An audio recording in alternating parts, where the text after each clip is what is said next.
Can't do nothing with niggas. Easy. Okay. We actually call it Hoposha kana Hopropa. Hey guys, welcome to my channel. It's Ponderations with Sam Chabs. Today we have two special guests, my favorite people, Aisha and Miss Matla over here. Yay! Yay! Say hey, Matla. Say hi to the people. No, yeah, shy. Yeah. So today we're going to talk about generational differences. Just things that are different between people of my generation and people of her generation. The best generation ever. Yeah, the crackheads. So first up, we're going to talk about how guys in my generation lay a Mac and how guys in her generation, we actually call it Hoposha kana Hopropa. Hopropa! Hey, what proper. So Matla, stop being crackerhead. Yeah, cause like in our generation, you guys didn't have phones. We didn't have phones. So a guy would email you motziling and what in the ghetto?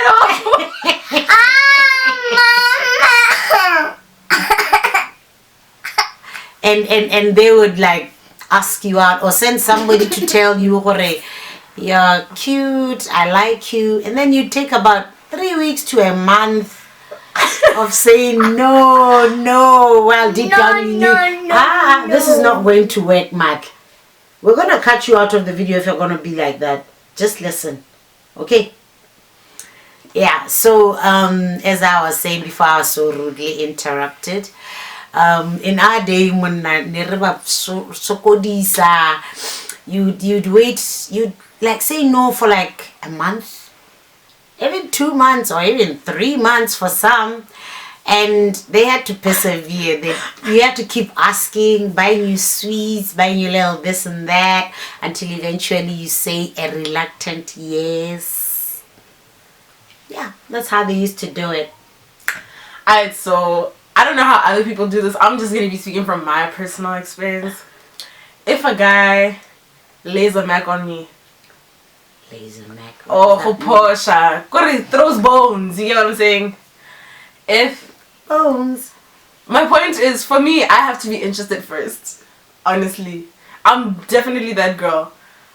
I have to be interested first, because it doesn't matter how many times you can like throw bones, lay a Mac, or come push out one thing. If I don't like you, it doesn't matter how many things, how much food you buy me. Even like these days, girls go on dates just for food. They can save you on your phone. With us, even if you liked a guy, you couldn't say anything until he said something. Why? Because it just wasn't done. This is how you waste each other's time. Saying no for a whole month. By the time you say yes, you'll find them in a whole new relationship. All I'm saying, they have to show by asking you over and over, sending people to come talk to you. I remember in boarding school, they would send letters, like no tinyana, give it to somebody to give it to you in the dormitory. Primary school. It was cute. No.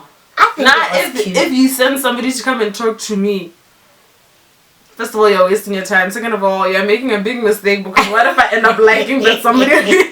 Like literally not too long ago, this happened to me. We were out, it was a fun time, and some guy started talking to me, and I'm like, okay, I like the way this guy looks. He's fresh, he's blah blah blah. When he opened his mouth, the first thing he said to me, oh, my friend Ari, he wants to talk to you, blah blah blah. What I said to him was, first of all, like, we're all grown. Why can't he just talk to me himself? Yeah, but remember, guys live on a so they are afraid of rejection. I'm afraid of rejection. I'm afraid of rejection too. But like, man, rejection is a part of life. True. It's a part of life. I think in our generation it was funner. It was fun to say no, even if you wanted to say yes. Because you test patience ya motho tota to see or I'm not tired. I remember one guy he used to lalela me mo tseleng go draining. So ne re hita ka moraga sekgwa like going home re na go unit 3. And as I was passing, he'd come flying over the grass like it was tall grass. He'd come flying over the grass. so that he can get a chance to talk to me. There was one guy who chased me all the way from Kapamadi to town, go Francis Town. If you're a Francis Town person, I know room with Francis Town. You know what? That is quite a distance. But then there's also that thing of now we're in a like place where now it's scary. It's not romantic anymore. If let's say I'm walking in the street and then somebody's walking behind me and he wants to push on me and he follows me all the way to my destination. You get what I mean? Yeah, no. It's no longer a thing of, oh, he's cute, he's trying to prove. No. It's like, why are you following me? That's weird. Yeah, true. Also, back in your day, you guys didn't have DMs. But we had notes. It's not the same as a It DM. was. You could not send a note from Pretoria to Francistown. Why did we didn't need to go out with people in Pretoria when we had guys local? That's because you were not going to be able to anyways. Yes, and we're back. Sorry for the interruption. I'm left cutting charger. Battery, yeah. And also we had to get rid of the little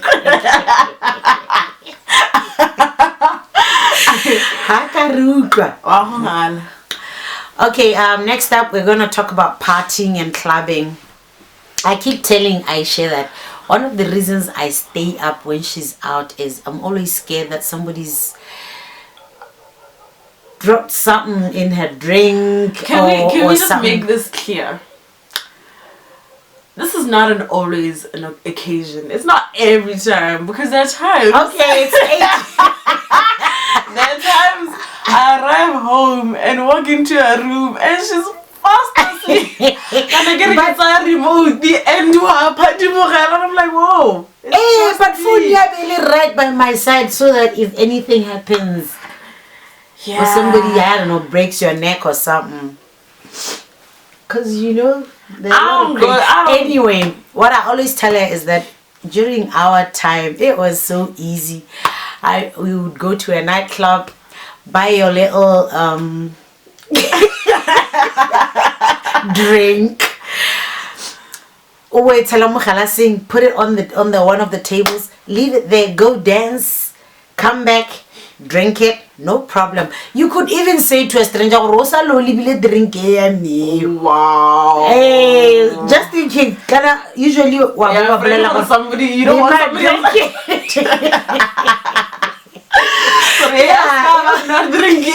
Usually it was more like, you better not touch my drink, but not like today. There's so much, ne? Like who bad? Like we go to the dance floor with our drinks. Like when I go to the club, I go to the dance. Like I dance, drink in hand. Yeah, no, but that's Hey, I gotta push like you more. Then how do you do the voshos and whatnot? If my drink is still in my hand, I'm not ready for vosho. It's not vosho time. It's not vosho time. Also, like even in my clubbing days, things have changed. What do you mean your clubbing days? You still? That's why I'm doing this. Things have changed. I don't want to read some Form 4. I mean Form 5. Form 5 is when I was 18. We'd go to like clubs, we'd wear whatever we want. You go.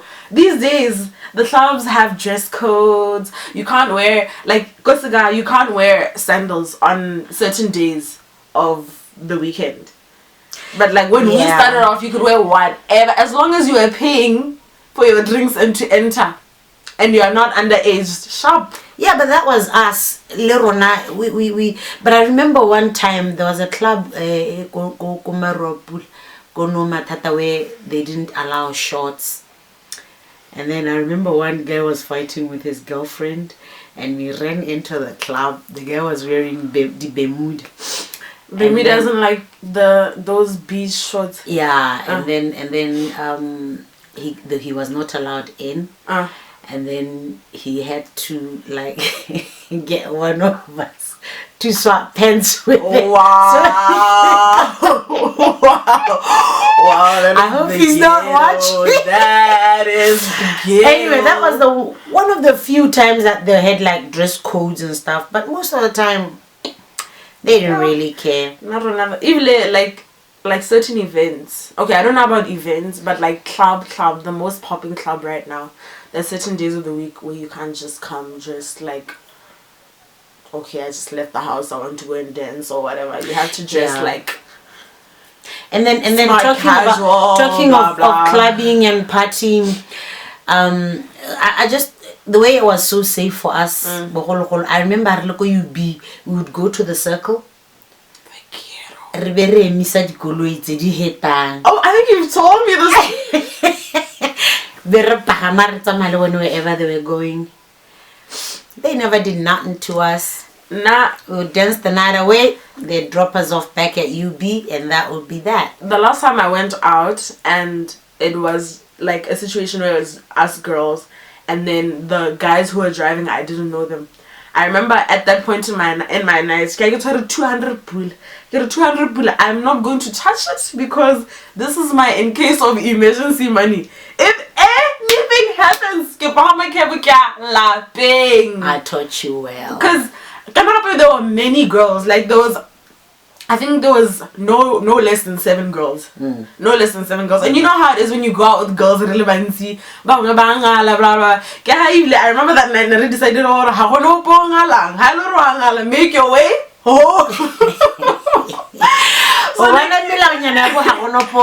That's just that people's way out. Overnight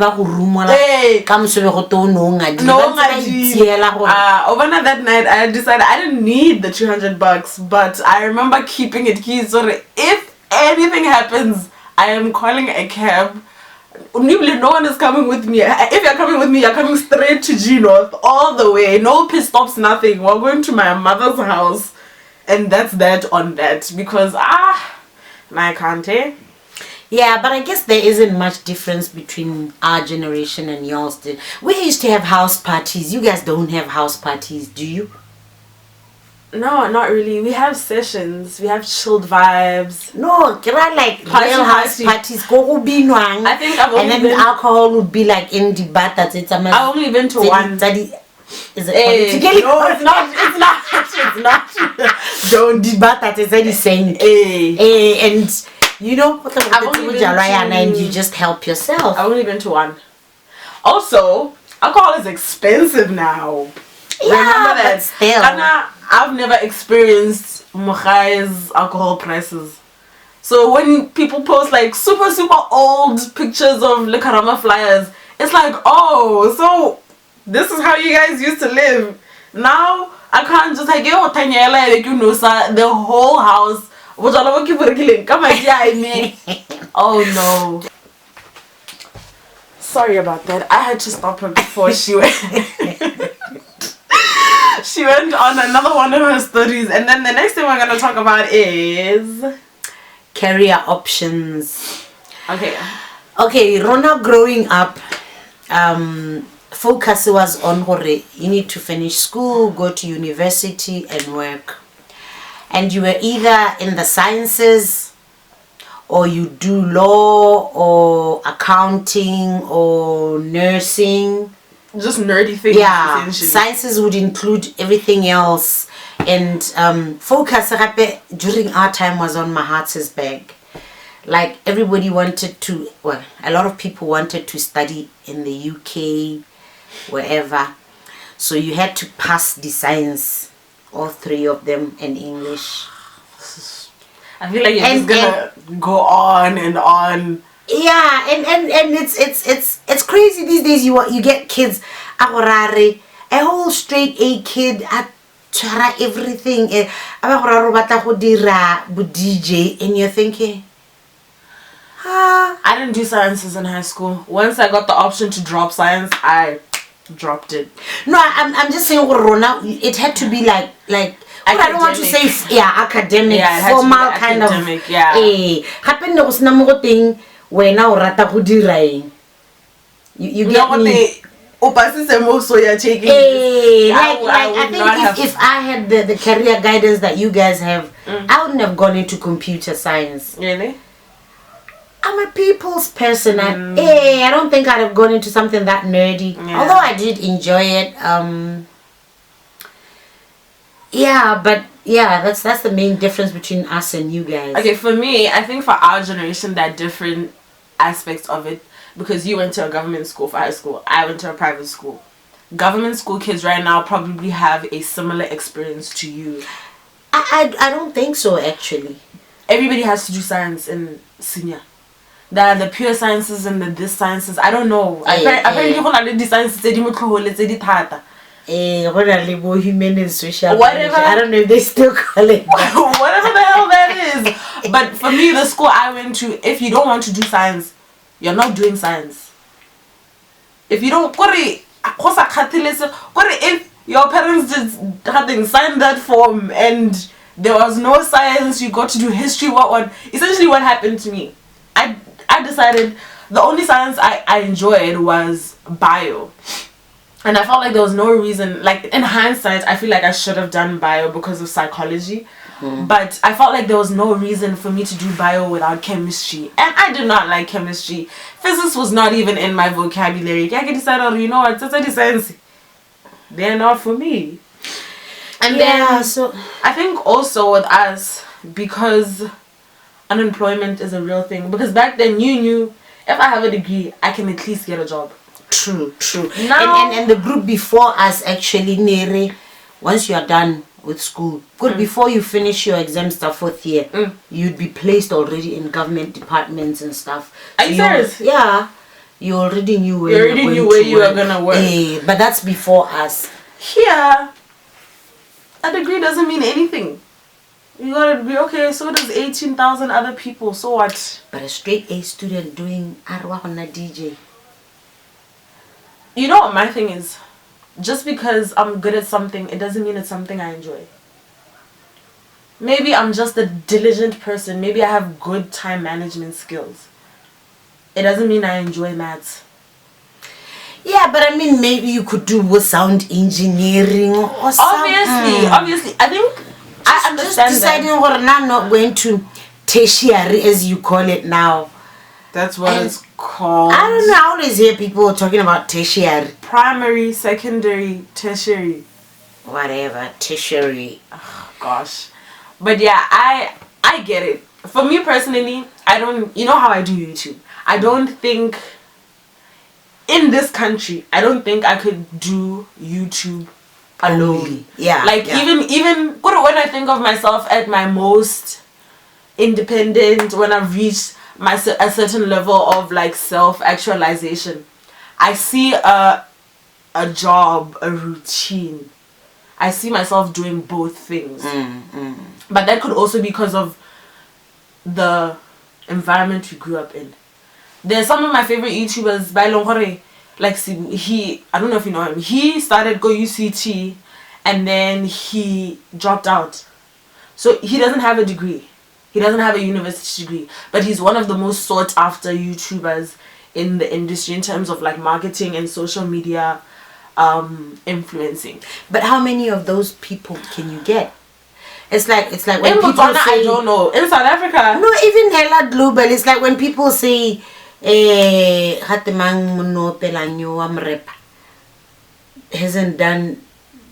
didn't finish school. It's like, how many people do you actually know who don't finish school and become successful? It's like a drop in the ocean. I think it's because of where we are. It's because of where we are. Because there are a lot of people who make it without going to university. No, I'm talking about like it's a high school. No, high school, I feel like high school is a necessity just so you can just be a... No, even in Botswana we have a lot of people who university, but they did well. But for me, in terms of high school, I feel like everybody should at least finish high school so you can be a person. A person. No, as in like a person who can engage in what I feel like.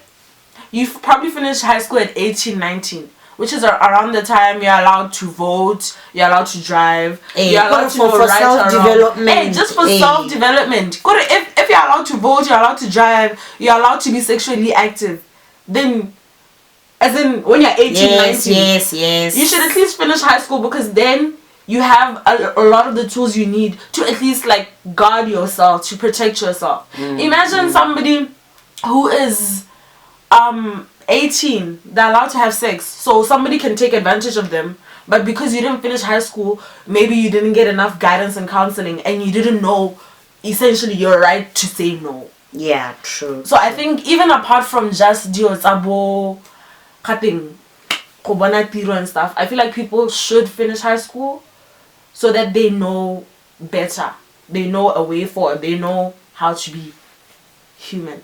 But yeah, in terms of career, what I've noticed though is that people nowadays, because back then you get your degree and you work in whatever degree you got. Here you can have, I know somebody who has an IT degree. He works in marketing. No, that's true. That's good. You guys are having it good, because you don't have to. First of all, you don't have to stick to the degree. Yeah. Secondly, you have a wide choice. UB has introduced a degree of fine arts. You know, maybe that's something that some of us would have liked to been do. interested in. There are more options, so and you have more options now. More actual institutions. It's not just UB. UB actually has competition. There's BHC, there's BAC, sorry. There's BAC, there's BUS, there's LIMCO, yeah, there's AFDA. There's AFDA.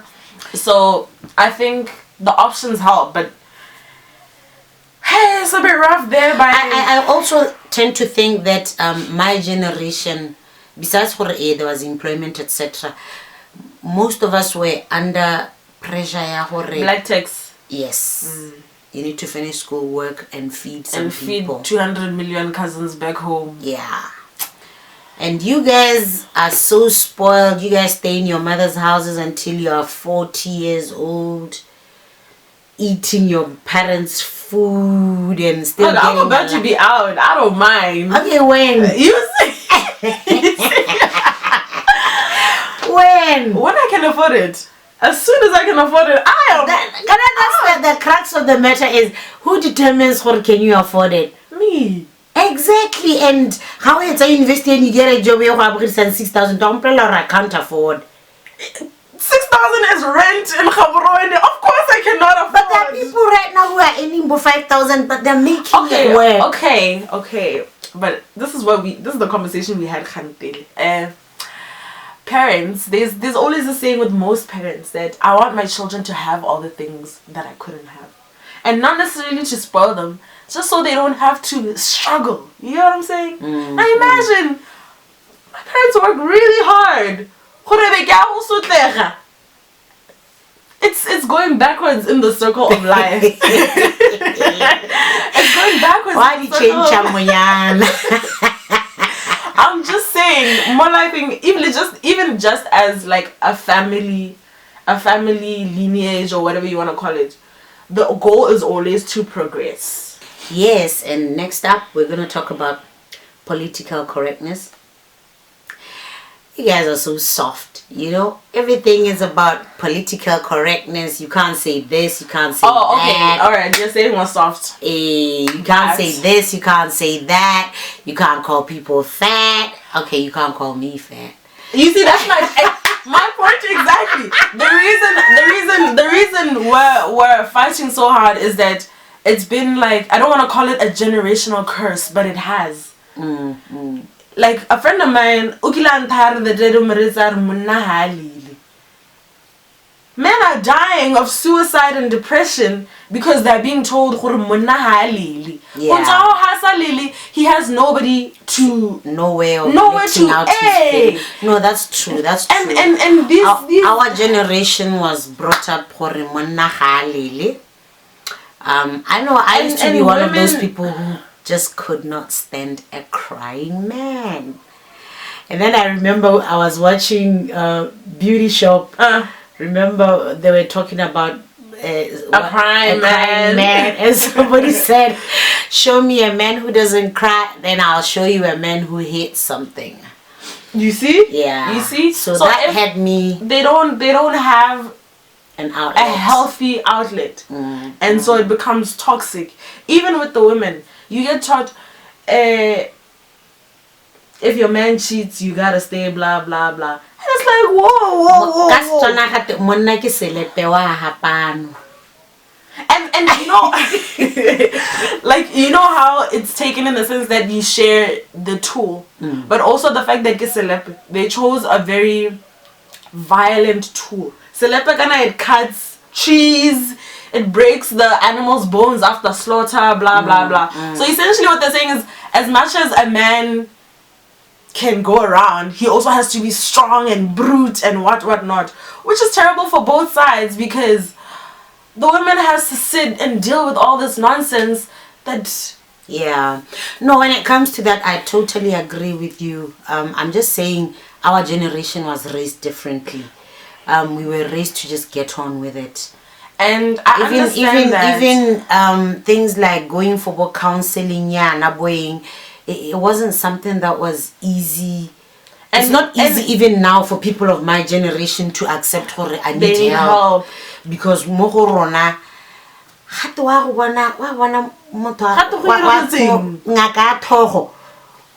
they start saying hey, you see. Yeah. And it's essentially it's what's killing people, honestly. Because on top of that, your mental health will always affect your physical health. Always. People are dying from heart attacks. And it's not only about death, it affects everybody around you. People take it out on us. Even friendships, relationships. Y'all need to do that. This is very irrelevant, but y'all need to do. Just. Anyway, back to the topic. But the other on the flip side, political correctness is just, it's just too much. You know, you can't call. Can I say this on camera? That's it's just like somebody saying, can I say nigga? A white person saying, can I say nigga? But it's difficult. I mean, if I've been brought up all my life, it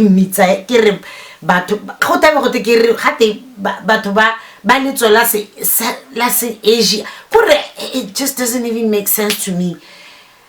We grew up okay, maybe say is a bad way of Lily. Do you ever refer to your Motswana or Li? No. Or you don't say lengwa kesi.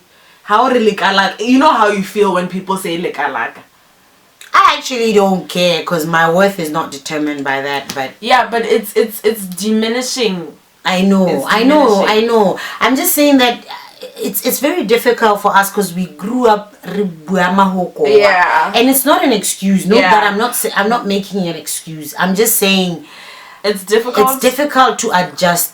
But now I've adjusted. I don't say these words, but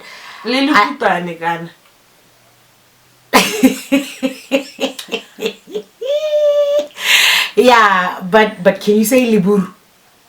Yeah, mabura racist. The problem with people as in general is that they have a hard time seeing accepting people who are different. Not even that, seeing I think your piggy is winking at me. Okay, sorry. They have a hard time seeing disadvantage beyond their own. True. As I'm a black woman, so I'm gonna think, you know what, the black women are the most hated people in the world. When there's a whole queer community that I have some sort of privilege over them. Yeah. So I think people as a whole have a hard time seeing struggle beyond their own struggle. And people also just forget what their fight or they stand for. Yeah. I remember there was a lady who I like a very sheer top in some activity in South Africa. People were judging her, what for her boobs, and then jiki I wear what I like, and I was like, aren't you the same people who were bashing that lady? Bashing somebody for wearing what she likes. And then I remember there was a kid on a Kubilomo school. I like telling stories. There was a kid who was not allowed to sit for exams because Nele Morasta. Like Rastafarian. And in Botswana. In Botswana. Somewhere in the northeast or something. Hey. It was in the papers. And I tried to put it on Facebook. Nobody was interested. Because it's not something they understand. It's not something they relate to. But yeah, I think political correctness, I'm here for it. Especially in the workplace, in the academic space, we gotta get it together. Even as friends and family, yeah. Need to. Hesh, my generation, Ari taking bitch. Get it together. We're getting judged out here. Get it. Yo! This isn't even the half of like get it together, guys. The last one is okay. You say how you feel about it, and then I'll tell you. No, you introduce it first. What I decided to call it is self-love.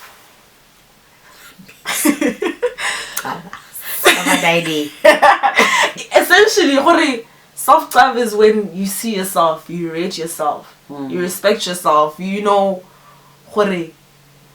if I don't want to wear this, I don't want to wear it, regardless of who says what. You get what I mean? If I feel good, it's even beyond rating yourself, but celebrating yourself. Because, like you said earlier, you can say it.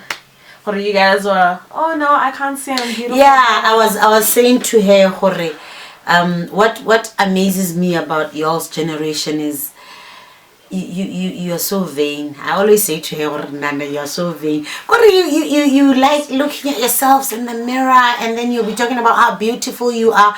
And maybe I'm saying you're vain because I envy it. I don't know. Because we were raised, you have to wait for somebody to tell you. You don't affirm it yourself. It was taken to be boasting. No, wa boaster. Oh yeah. Oh, okay, you drive a nice car. Just chill. You drive a nice car. You don't have to tell us. But Instagram, I see whenever you celebrate. And honestly, I think it's necessary because I don't know who I was having a conversation. I don't know. I guess but what we've also noticed is that we're raised by a generation of insecure people. Yes. And it's very difficult for you to raise somebody so they can love themselves fully if you don't love yourself. And we weren't raised to love ourselves. Especially women. We were raised to just get on with it. Blend in the background. Keep quiet. Blah, blah, blah. And yeah, get on with it. And you know, I would pass away if I had to, like, imagine it's a serious issue, if it's a life and death issue or it's a 1 pula, a million pula issue. Everyone think I see what people are just doing nonsense.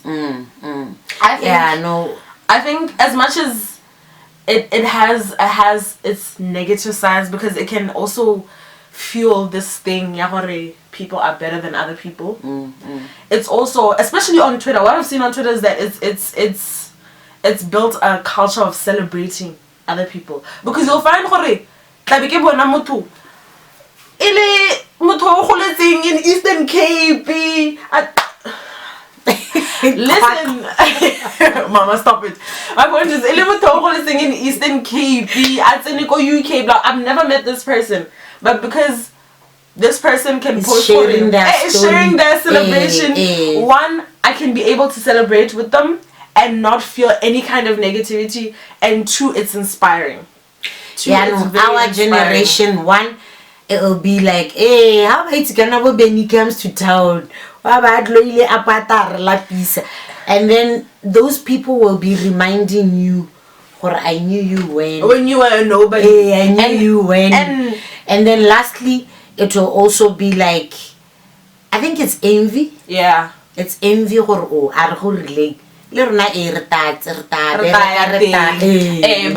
I think that was the problem, and that builds a culture of separateness. When we're here self-loving, Or you can see, there are certain people who I can see them and think, if so and so can do this, Lina, I can do it as well. It's inspiring. It's that like, I don't know. I think I was watching something. And I think it's even worse for Batswana because I see us celebrating Yakobua. We'll be reading these inspiring stories Tama South Africa whatever and we'll be liking and sharing and whatnot. Let it be a Motswana. But I think, I guess, but I think also because of where I see it differently. Facebook is just the wild, wild west.